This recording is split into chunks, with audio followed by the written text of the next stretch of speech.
Estamos en la vía y eso significa toda una bendición. Es una bendición crecer, es una bendición envejecer, es una bendición cobrar experiencia. Pero cuando hablamos de estar en la vía, también tenemos el desafío y el reto de vivir ese camino. Y miren, de manera muy, digamos, directa, Jesús dijo que Él era el camino, la verdad y la vida, y que nadie podría venir al Padre si no fuera por Él. Así que Cristo no es un camino, no es una vida, no es una verdad. Él es el camino, la verdad y la vida. Por eso cuando hablamos de estar en la vía, estamos hablando de seguir a Jesús, pero viene muy ad hoc, como diríamos en algún argot de algún lenguaje, para pensar en esta es nuestra última transmisión de Fe, Esperanza y Amor y nuestra última semana, porque el miércoles próximo estaremos dando paso al jueves, que será el primer día del 2026 año del Señor. Así que tenemos que ver todo esto con un reto, como un desafío, como lo que es, y pensémoslo así de esta manera, porque los desafíos vienen en un montón de áreas y de formas, particularmente desde nuestras realidades y viendo pues nuestros anhelos y sobre todo qué nos gustaría o no, pero obviamente que todo lo que vamos a ver aquí nos sirve para todo esto que acabo de decir, para lo material, para lo profesional, para lo personal, pero sobre todo también para el área espiritual. Para ahí nos sirve. Entonces, déjenme decirles así, que la vida espiritual es un proceso de aprendizaje. Eso es la vida espiritual, donde nadie ha crecido jamás en aguas calmas o en aguas tranquilas. El aprendizaje se da siempre en torno a desafíos y aquí nosotros como seguidores de Jesús, en torno a la vida de Jesús, que hace del Señor el centro como mentor y como modelo de nuestra vida. Así que si ustedes toman este desafío como uno de los que principalmente habrán de condicionar todos los demás desafíos, metas y todo lo que queramos hacer, tomar a Jesús como el centro y el mentor de nuestra vida será la forma en la que le daremos peso a todo lo que queramos hacer. Miren, para pensar en alguien que lo hizo, que era perseguidor de la iglesia, de hecho, ustedes ya saben, los que están en la iglesia, que Saulo de Tarso, antes, hoy Pablo el apóstol, fue el peor de los perseguidores, hablando de la gente promedio de aquellos días, de los primeros años del cristianismo, perseguidor de la iglesia. Pero cuando Cristo lo encontró y le dio un nuevo sentido, una nueva dirección a su vida, cuando Cristo le dio una forma de ver en cosmovisión diferente la vida, literalmente la venda de los ojos se le cayó y pudo ver lo que Dios anda queriendo que todos podamos ver, solo que hay que tener un encuentro con Dios y hay que ser con Jesucristo dócil y obediente. Pablo dice que su meta era conocer a Cristo. Y podemos pensar, ya lo conocía, pero él quería no solo conocerlo, sino ser como Él. Y ser todo lo que Cristo pensaba en cuanto a Él. Porque hay un plan, hay un designio, hay una meta detrás. Y esta meta de conocer a Cristo y ser más parecido a Él absorbieron todas las energías de Pablo y podemos verlo desgastándose como un ejemplo que es valioso para nosotros, en donde sin caminos, como hoy tenemos, sin medios de transporte, sin tantos recursos, sin muchos elementos humanos como estaba dispuesta la vida allá, Pablo el apóstol pudo abrirse camino y llegar a decir, porque la gente en aquellos días no tenía escrita la Biblia, sed imitadores de mí, así como yo de Cristo. Fíjese nada más lo que Pablo nos está retando y nos está desafiando, a que nuestros ojos estén puestos en Él, porque los ojos de Pablo estaban puestos en los ojos de Cristo. Por eso la versión que vamos a usar hoy de la Reina Valera, en el libro de Filipenses, que realmente es una carta, Pablo les escribe a esos filipenses como quien de parte de Dios, y ya es así, les está dando los elementos y las necesidades de lo que uno puede pretender, a donde se debe dirigir, cómo lo puede hacer. Y luego citándose en donde Pablo humildemente dice y se pone, no que lo haya alcanzado ya, eso es humildad, porque estamos hablando del apóstol Pablo, ni que ya sea perfecto, eso quiere decir no es una excusa, sino una realidad, seres humanos pecadores finitos, sino que prosigo, porque no soy perfecto, por ver si logro asir o adueñarme de aquello para lo cual también fui asido por Cristo Jesús. Así que Pablo aquí nos está dando su ejemplo a través de esta carta que escribe a los filipenses, situándose con toda humildad dónde se encontraba y que a pesar de la talla, del tamaño, del servicio, de la vida entregada a Cristo, de la manera en la que Dios lo estaba usando, él dice, no soy perfecto, no lo he alcanzado. Siempre hay un desafío, siempre hay donde ir más adelante. Por eso en este contexto de recién celebrar la Navidad, con motivos como estos y otros que nos recuerden lo maravilloso y lo hermoso que es que Jesús vino aquí a esta tierra, que es nuestro Salvador y que tenemos todo un desafío por delante todos los días de nuestra vida para que esta época de Navidad, esta temporada de Navidad, no sea la única época y temporada que vivamos el desafío de decir ya lo alcanzamos porque no lo hemos alcanzado.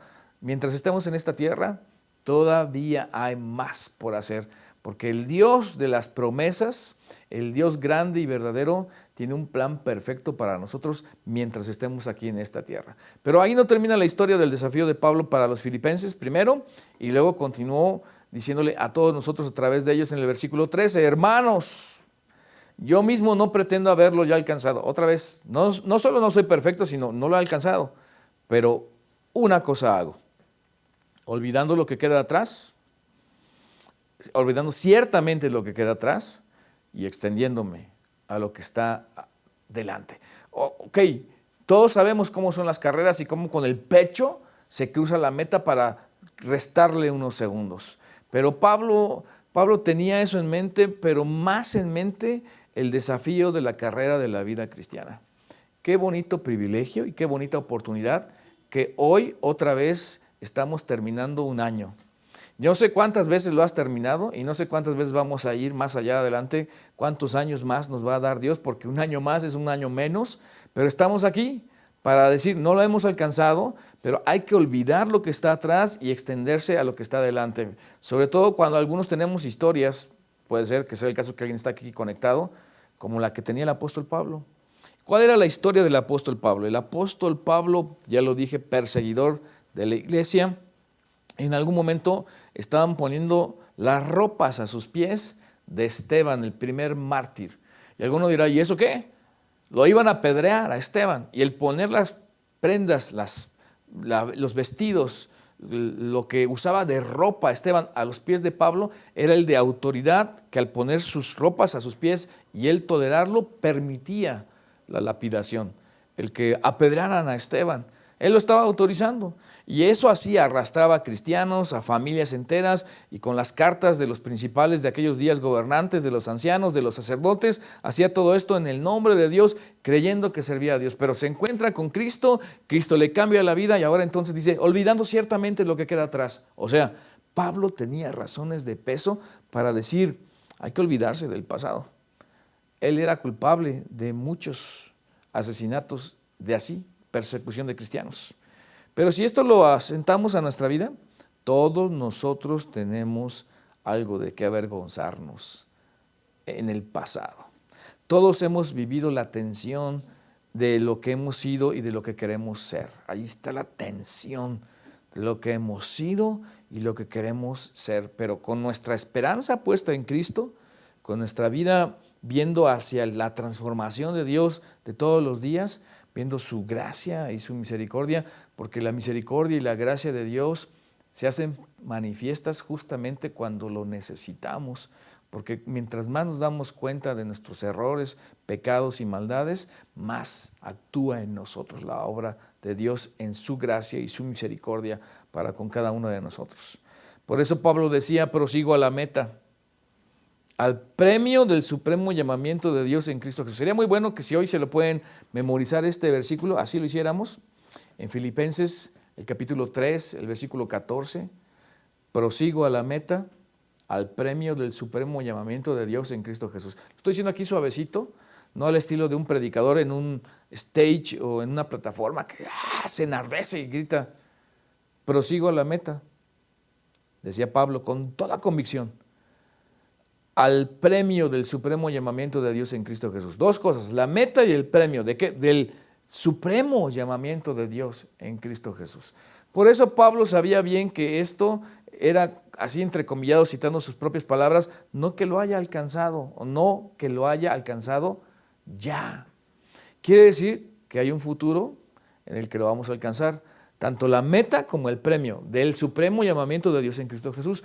Pero ahí intercálale o intercalemos, o los que están aquí conectados, intercálele, si quiere decirlo así. Que todos nosotros necesitamos tener una meta y que detrás de cada meta realizada hay un premio. Y que si esta está cobijada bajo la gracia de Dios porque estás haciendo su voluntad, tendrá una bendición tremenda que te alcanzará a ti y alcanzará a los tuyos. Y todos los que estamos aquí conectados sabemos lo que se siente experimentar cuando cumples. Miren, a veces yo reviso mis días y digo desde mi agenda, digo, ay, este día fue redondo, porque en horario, en meta, en plática, en actividad, logré lo que me planeé hacer en ese día, lo que me planteé hacer ese día, y luego me dio pie para comenzar el otro día, no en el efecto dominó, que dejas unas cosas para un día, para otro, o un año para otro, y te van alcanzando, te van golpeando. No, fue un día redondo. Miren, ¿por qué no nos proponemos, como Pablo el apóstol, decir, olvidando ciertamente lo que queda atrás y extendiéndome a lo que está adelante? Y decir, prosigo a la meta. Si los años anteriores no fueron redondos, que este que sigue sí sea redondo. Que comencemos diferente, que le imprimamos un poquito de disciplina, que comencemos con una relación perfecta, porque para poder tener nivel de perfección o de madurez se necesitan tres cosas. Y número uno, necesitas una relación perfecta debido a tu relación con Dios, con Jesús, por fe, a través de Cristo.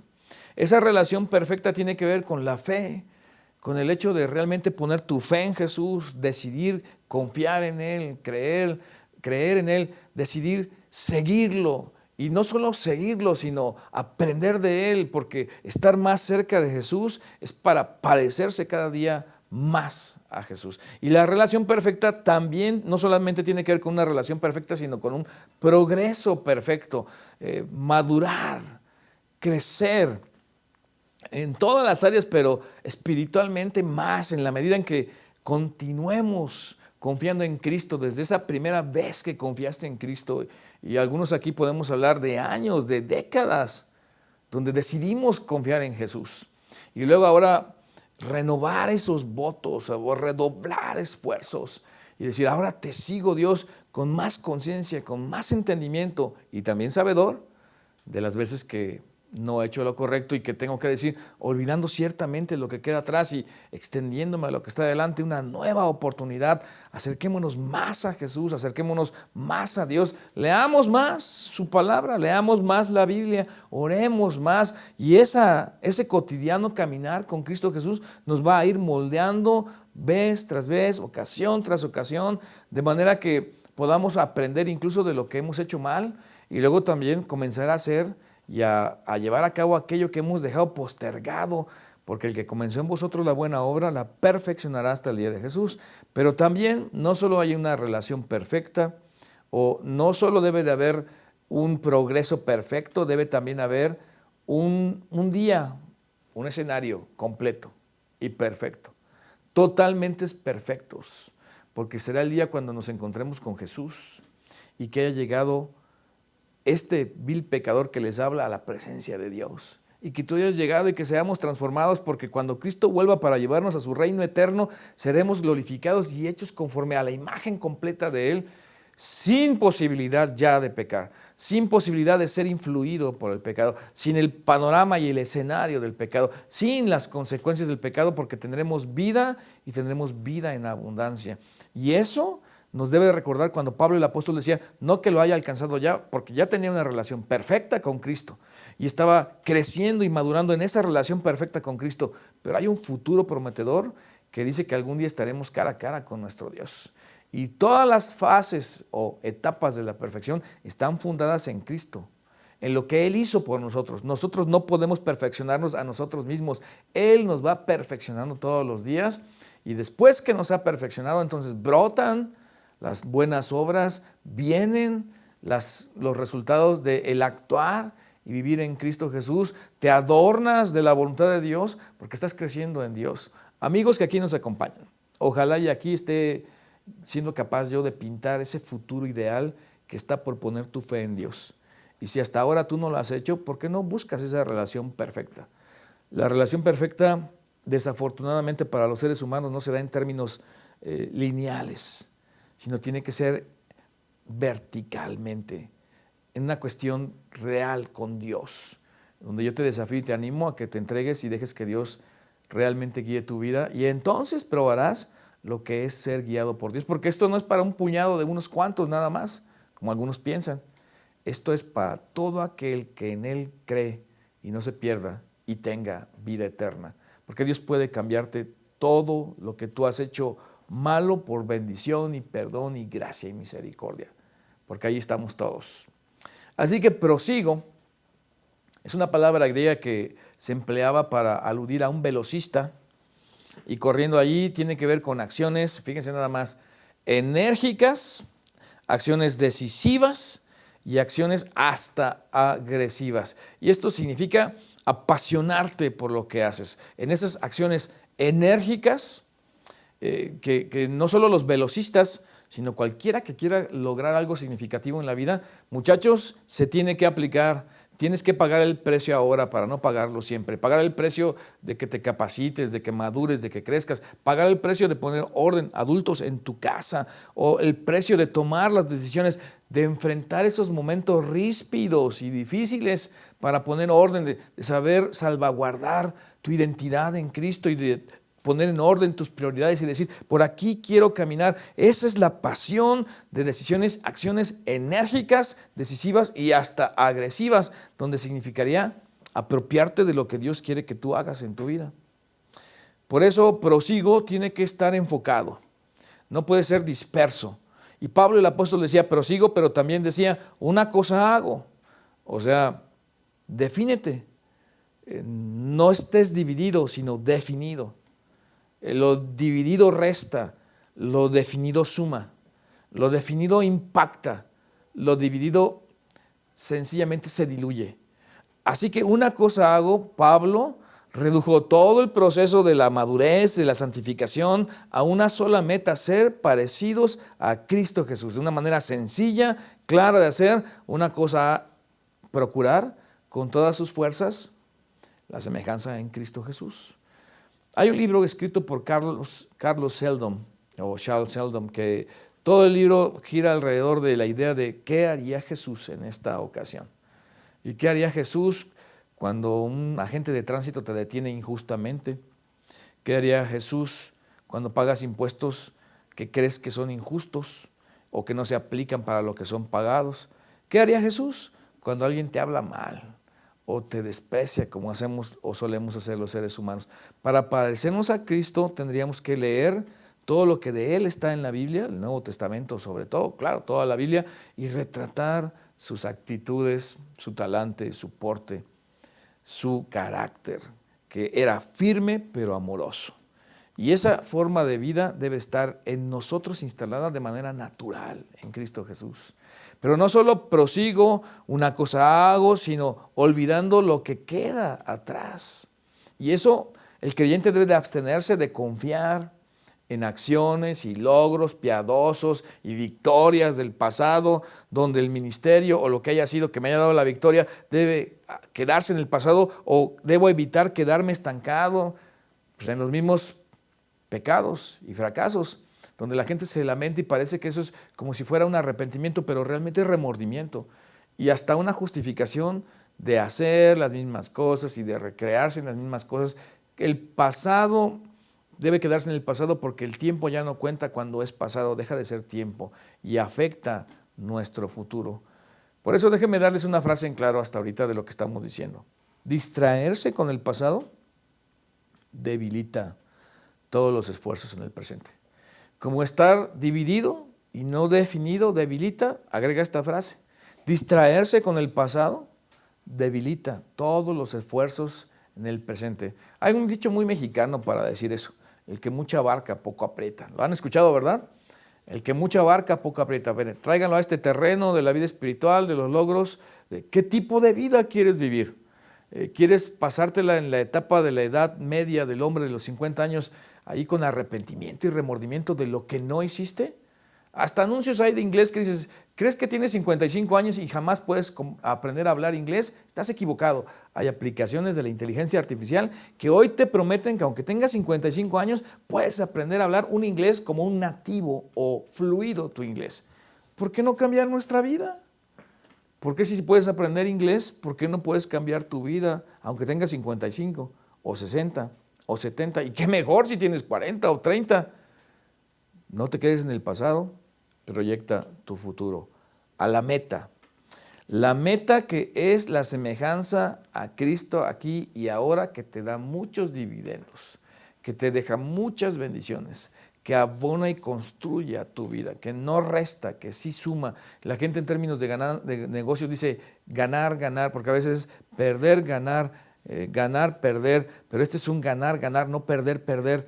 Semejanza a Cristo aquí y ahora, pone en paz tu casa, pone en paz tus finanzas, pone en paz tus relaciones interpersonales, pone en paz a tu familia, te pone en paz a ti aquí, en tu ser, parecerte a Cristo. Esa es la meta, parecerse a Cristo aquí, ahora, antes de ir al cielo. Pero el premio es la semejanza a Cristo en el cielo. Y esa será total, cabal, plena. De verdad que cuando Marcos Vidal cantaba de verle a él cara a cara y sentarme en sus pies y en sus piernas y todo eso, es para que te lo imagines, porque así será. Será hermoso. No hay palabras para describirlo. Por eso Pablo nos da otro trasluz de esto que está hablando, ya no en Filipenses, sino ahora en 1 Corintios capítulo 9, el versículo 26, de cómo logró todo lo que logró el apóstol Pablo para la meta, parecerse a Cristo. El premio, la semejanza a Cristo en el cielo. Así que yo de esta manera corro. Eso habla de disciplina, de entrenamiento. No como a la aventura, y se entiende perfectamente, no fortuitamente, no indefinidamente, no alocadamente, no como a la aventura. De esta manera peleo, no como quien golpea el aire. Y tienen la figura de un boxeador entrenando que a su sombra le está pegando. No. Sin una meta, la disciplina no es más que sufrimiento. Sin una meta, la disciplina no es nada más que sufrimiento. Porque ¿a dónde vas? ¿Para qué ese ejercicio? ¿Para qué levantarse temprano? ¿Para qué leer tantos libros? ¿Para qué memorizar tantas cosas? ¿Para qué guardar tantas dietas si no tienes un propósito? ¿Cuál es el propósito detrás del asunto? Pero aquí la meta es parecerse a Cristo. La meta aquí en la tierra. Y el premio es ser semejante a Cristo allá en el cielo. Con la meta de agradar a Dios, la negación que tengamos de lo que nos llegamos a negar y a privar no será nada comparada con el premio que Dios nos haya de dar. Así que golpeo mi cuerpo, dijo Pablo, y lo pongo en servidumbre. No sea que habiendo sido heraldo para otros, yo mismo venga a ser eliminado. Te puedes quedar en el camino. Me puedo quedar en el camino. Puede que me frustre de mis propias metas y planes, porque en el terreno espiritual afecta el terreno material y el terreno material afecta el terreno espiritual. Y todo lo que se ordena bien delante de Dios, en lo material o en lo tangible, se logra. Pero todo lo que no está bien en Dios, igual afecta a tu vida. A lo mejor la gente logra muchas cosas, pero no sabe que cuando ganas tu vida la pierdes. Y cuando pierdes tu vida la ganas. Eso es en los términos de Dios. Porque ¿qué aprovechará el hombre si ganare todo el mundo y perdiere su alma? Ahí estamos también nosotros los que seguimos a Jesús. No porque vayamos a perder nuestra salvación, pero sí podemos perder nuestras recompensas. Sí podemos perder el bien, buen siervo y fiel de parte de nuestro Dios. Sí podemos tener consecuencias de las cuales Dios nos quiere librar, porque a veces cuando aparece en la Biblia la palabra salvación, no siempre está hablando de salvación eterna. A veces está hablando de librarte, de quitarte, de bendecirte, de construirte. Ahí estamos también nosotros. Nosotros que seguimos entonces a Cristo hoy, el hecho de estar en servidumbre quiere decir tomar a Dios por Señor, puede darnos gozo, alegría y realización en todas las áreas y facetas de la vida por las cuales muchas personas están dando la vida. Y Dios nos lo regala en Cristo Jesús. Por eso, para concluir nuestra tarea en la vida, es así de aquello para lo cual fuiste ha sido también por Cristo Jesús. Que te apropies, que te adueñes de la razón por la que Dios te llamó, por la que al poner tu fe en Cristo Jesús te puso en el cuerpo de Cristo, te hizo parte de la iglesia. Si no estás allí, toma una decisión, toma a Cristo por tu Señor, haz lo tuyo, no lo digas como relativamente el Salvador del mundo. ¿Por qué no decir mi Salvador, mi Señor, a quien yo le he entregado mi vida y ahora le permito que me guíe? Y por eso, en respecto a la salvación y a la vida eterna, hoy comenzar a vivir diferente, porque ya me apropié de lo que Dios, Jesús, me ha dado. Y podemos planteárnoslo con una pregunta muy concreta. ¿Cómo alcanzamos la meta de parecernos a Jesús? ¿Cómo alcanzamos el premio de estar en Cristo Jesús y llegar al cielo? El premio y la meta que Dios ha fijado para nosotros. Hay 3 cosas que te quiero decir y que ya las dije, pero que quiero que queden aquí bien recalcadas. Número 1, por un lado, debemos ser sinceros con nosotros mismos y admitir dónde estamos. Medular, ¿eh? Esto no nomás está ahí porque sí. Por un lado, debemos ser sinceros con nosotros mismos y admitir dónde estamos. Miren, hay muchas maneras en las que las personas actuamos y nos movemos con una fachada, de acuerdo a las reglas de etiqueta donde estamos, de acuerdo a lo que se espera de nosotros que digamos o nos comportemos, pero en realidad luego nos desprendemos de ese ambiente y somos otros. Eso quiere decir que no estamos siendo sinceros. ¿Dónde te encuentras en relación a Dios? ¿Dónde estás? Si alguno está aquí y no cree en Jesús porque no ha querido creer, no porque no pueda creer, sino porque más bien en su estilo de vida no figura Dios, porque en tu estilo de vida lo echaría Dios a perder. ¿Y qué dirían los demás? Finalmente, la verdad es esta, que para estar en Dios no necesitas cambiar o quitar algunas cosas, ni nada. Dios te va a cambiar. Y no debes tener temor, porque aquí el asunto es ser sincero y decir, ¿dónde me encuentro? ¿Por qué no quiero tener una relación con Dios? ¿Porque piensas que va a ser aburrido? ¿Porque piensas que no vas a lograr o conseguir tus metas? Va a ser al contrario. Porque el Dios de toda gracia, el Padre de las luces, de Él descienden toda dádiva y todo don perfecto. Así que, ¿por qué no somos sinceros? Y dices, realmente no camino con Dios porque no he querido o porque tengo miedo. O digo que camino con Dios, algunos de los que seguimos a Jesús, pero la verdad es que mi vida tiene un parteaguas. El domingo es uno, un parteaguas, y el lunes es otro. Nosotros debemos, con toda sinceridad, reconocer dónde estamos parados. Pero luego debemos también poner nuestros ojos y fe en Jesús. Ya que sabes dónde estás, que te concibes como todo lo que te falta, que las fachadas se quedan atrás, que eres realmente alguien desnudo delante de Dios, entonces tu fe en Cristo y olvidarnos del pasado, porque sí tenemos cosas de las que avergonzarnos, pero los pecados y los fracasos pasados y también los éxitos pasados se tienen que quedar en el pasado, para que con fe podamos ver lo que Dios quiere hacer con nosotros y lo que nos quiere regalar Cristo Jesús. Y por último, debemos proseguir. Acuérdense que eso habla de decisiones drásticas, fuertes, sentidas. Proseguir en el poder de Dios, con la transformación de Dios, con la vida cristiana que no es un juego, es una carrera que exige, y fíjense nada más en qué términos, exige lo mejor que haya en nosotros.